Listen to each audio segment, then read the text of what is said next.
Imagine कीजिए आप school में और आपकी टीचर आपसे कह रही है कि आप फेल होने वाले हैं, आपको डांट पड़ रही है। कुछ दिनों बाद जैसे जैसे एग्ज़ाम पास आता जा रहा हो, आपकी टीचर आपको खूब भला बुरा कहने लगे। आपको ये कह रही हो कि आप दिन भर घूमते हैं और आप फेल ही होंगे। अब जब आपके पेपर को एक हफ्ता बचा हो, आपके सारे टीचर्स आपको एग्ज़ाम देने से रोकना चाह रहे हैं। वो नहीं चाहते कि आप एग्ज़ाम दें और पास हों, वो चाहते हैं कि आप फेल ही हों, क्योंकि उनका मानना है कि आप फेल ही होंगे। अब रुकिए, इमेजिन करना बंद कीजिए और सोचिए, ये सच होता तो आप क्या कहते? कमेंट कीजिए कि आखिर आप क्या कहते। ज़रूर आप यही कहते कि मुझे पहले एग्ज़ाम तो देने दीजिए। खैर, ऐसा असलियत में नहीं होता और बच्चा चाहे वीक हो या स्ट्रॉन्ग, सबको स्कूल कॉलेजेस में एक फेयर मौका दिया जाता है पास होने का, आगे बढ़ने का। अब चाहे बच्चा कॉपी करके पास हो या मेहनत करके, ये बच्चे पे डिपेंड करता है। ऐसा ही कुछ हाल इस वक्त कल रिलीज होने वाली बॉलीवुड फिल्म ब्रह्मास्त्र का है। अब बॉलीवुड टर्म मैंने इसलिए यूज़ किया है क्योंकि शायद ये मूवी साउथ की होती तो लोग इसे इतना हेट नहीं दे रहे होते। हालांकि फिल्म में नागार्जुन और अमिताभ बच्चन जैसे सुपरस्टार भी हैं, पर लोगों को इससे क्या, उन्हें तो बस बॉयकॉट करना है।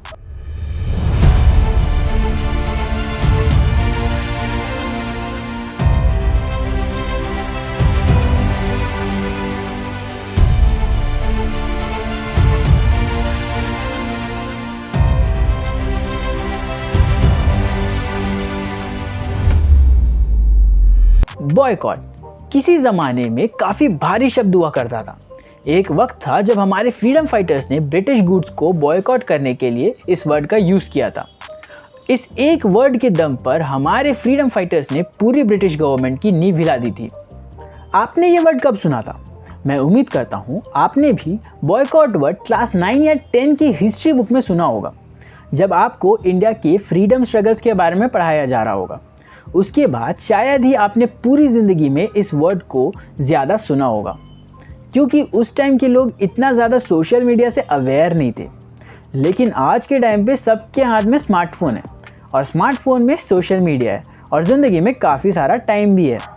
बस एक चीज़ नहीं है, वो है बुद्धि। नहीं, मैं आपको नहीं कह रहा कि आपके पास बुद्धि नहीं है, बल्कि उन लोग से कह रहा हूँ जो सोशल मीडिया में किसी भी चीज़ को देखते हैं और उसे ट्रेंड पे ले आते हैं, बिना किसी लॉजिक या रीज़न के चीज़ों को वायरल करते हैं, बिना किसी चीज़ को समझे उसे शेयर करते हैं और बिना किसी मतलब के दूसरों को देख के खुद भी उन्हीं चीज़ों की तरह बिहेव करते हैं। हाल ही में कुछ चुनिंदा लोगों ने किसी मकसद से सोशल मीडिया पे ट्रेंड चलाया बॉयकॉट बॉलीवुड का। अब ये ट्रेंड पूरी तरह से गलत नहीं था, क्योंकि शायद जिसने इसे स्टार्ट किया था वो ये चाहता था कि बॉलीवुड जिस फॉर्मूले से बार बार वही घिसी पिटी कहानियां दिखा रहा है उसे बंद करे और कुछ नया लाए, वरना हम उसे नहीं देखेंगे। अब इसकी बात हमने फॉल ऑफ बॉलीवुड वाली वीडियो में भी की थी, बट किस तरह किसी चीज से नेगेटिविटी की आग भड़कानी है, ये लोग इनसे सीखें। कोई इनसे सीखे। लोगों ने बॉयकॉट बॉलीवुड को अपना मिशन बनाया, फिर आने वाली हर फिल्म को बॉयकॉट करना शुरू किया। अब कहीं कहीं तो बॉयकॉट करना सही भी लगता है, क्योंकि इस साल बॉलीवुड की घिसी पिटी स्टोरीज वाली मूवी नहीं चली, रीमेक्स नहीं चली। लेकिन अब ये बॉयकॉट वाली चीज हद से ज्यादा ही आगे बढ़ रही है। लोग फिल्मों से एक्टर्स को बॉयकॉट करने पे उतर आए हैं, बॉयकॉट से रिलीजन पे उतर आए हैं, और जो चीज बॉलीवुड इंडस्ट्री के लिए रेवोल्यूशन बन सकती थी, अब एक हेट फैलाने का और वोट बनाने का तरीका बन गया है। ब्रह्मास्त्र, जो कि एक एक्सपेरिमेंटल मूवी है। एक्सपेरिमेंटल इसलिए क्योंकि शायद इंडिया में पहली बार इतना हाई वीएफएक्स फिल्म जिसके विजुअल्स काफी अपीलिंग है बन रही है। एक new kind of story line दिख रही है। पहली बार इंडिया में सिनेमैटिक यूनिवर्स खड़ी करने की कोशिश की जा रही है। अब हॉलीवुड में ये चीजें काफी ज्यादा वर्किंग और कॉमन है। वहाँ कई सारी फेमस यूनिवर्सेस हैं, जैसे कि मार्वल्स या डीसी ले लीजिए। सिर्फ सुपर हीरोज ही नहीं बल्कि मॉन्स्टरवर्स जैसी स्टोरीज भी वो लोग लाते हैं। और भी फेमस यूनिवर्सेस हैं, जैसे कि हैरी पॉटर्स का, स्टार वॉर्स, स्टार टेक्स, और तो और फास्ट एंड फ्यूरियस जैसी यूनिवर्सेस भी हैं। वहाँ की लगभग हर चौथी फिल्म एक यूनिवर्स का पार्ट होती है। लोग पहले तो ये बोलते थे कि ऐसी फिल्में बॉलीवुड क्यों नहीं करता है, और जब कर रहे हैं तो लोग उसे बॉयकॉट करना चाह रहे हैं। और रीज़न क्या है इस फिल्म को बॉयकॉट करने के पीछे? कुछ नहीं, लिटरली कुछ नहीं। देखा जाए तो इस फिल्म को बॉयकॉट करने का कोई वैलिड या परफेक्ट रीज़न नहीं है, लेकिन लोग इसे बॉयकॉट करने के लिए रीजंस बना रहे हैं। जैसे कि ये फिल्म के सीन्स कॉपीड हैं, भाई कॉपीड तो आजकल ऐसे चिल्लाते हैं लोग जैसे इनके जितना परफेक्ट क्रिएटिव बंदा आज तक पैदा ही नहीं हुआ। इनसे कुछ क्रिएट करने बोल दें तो इनके दिमाग के परखच्चे हो जाएं, पर दूसरा कोई कुछ करे तो उसे कॉपीड बोलेंगे। क्यों? क्योंकि इससे अच्छा लगता है। ये खुद ही एग्ज़ाम में कॉपी करके पास होते हैं, लेकिन कोई और करेगा तो उसे कॉपीड कहेंगे। क्यों? क्योंकि इससे अच्छा लगता है।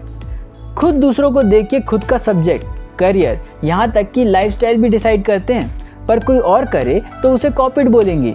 क्यों? क्योंकि इससे अच्छा लगता है। क्या कोई चीज़ इंस्पायर नहीं हो सकती क्या? हर वो छोटी छोटी चीज़ें जो सिमिलर दिख जाए कॉपीड होती है, और पूरी फिल्म देखे बिना उसे कॉपीड कैसे बोल सकते हैं? ट्रोल करने के लिए इन्हें सस्ता एवेंजर्स बोल दो, हॉलीवुड से कॉपीड बोल दो, जबकि खुद ही मार्वल्स और डीसी के कैरेक्टर्स एक दूसरे के कॉपीज हैं। अब जब कॉपीड वाला रीज़न इन पे नहीं लग रहा तो दूसरा रीज़न लाते हैं, और ये रीज़न सबका बाप है, क्योंकि इसके खिलाफ कोई कुछ बोल ही नहीं सकता, और वो है रिलीजन। जहाँ धर्म आ जाता है वहाँ कोई कैसे कुछ बोले, क्योंकि कुछ बोले तो आप एंटी रिलीजियस हो जाएंगे। ब्रह्मास्त्र पहले इस्लामिक मूवी थी, बॉयकॉट के बाद उसे हिंदू बनाया गया है। ऐसी बातें सोशल मीडिया पे जोरों से चलाई जा रही है। आखिर यही तो क्रिएटर्स हैं फिल्म के।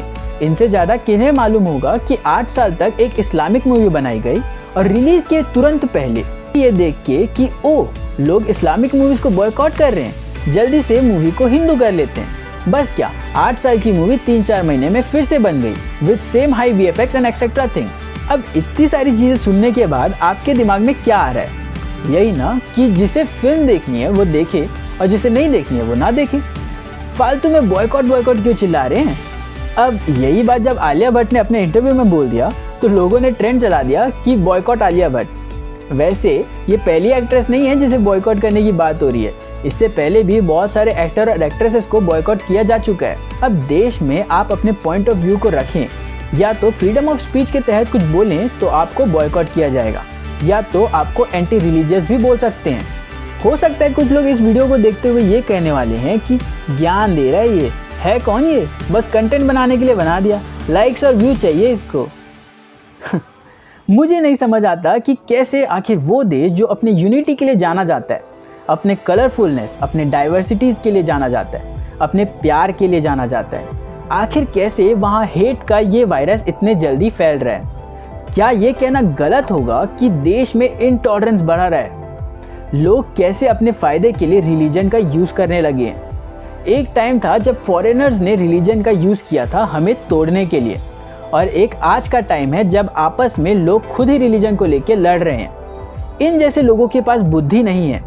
ऐसा नहीं बोलोगे तो क्या बोलोगे? वो स्कूल वाला एग्जाम्पल आपको याद है? अब बताइए, अगर आपके टीचर्स ने आपके साथ वैसा ही किया होता जैसा कि मैंने आपको इमेजिन करने को बोला, तो आपका क्या होता? क्या आप यहाँ हो पाते? हम आज भी अपने टीचर्स की रिस्पेक्ट करते हैं क्योंकि उन्हीं के कारण हम यहाँ हैं। अगर वो हमें आगे नहीं बढ़ने देते, हमारी गलतियों पे हमें सुधारते नहीं, तो हम भी आज आगे नहीं बढ़ते। तो ये लर्निंग्स हम कैसे भूल सकते हैं? कैसे हम बिना रीजंस के चीज़ों को बॉयकॉट करने की बात कर सकते हैं?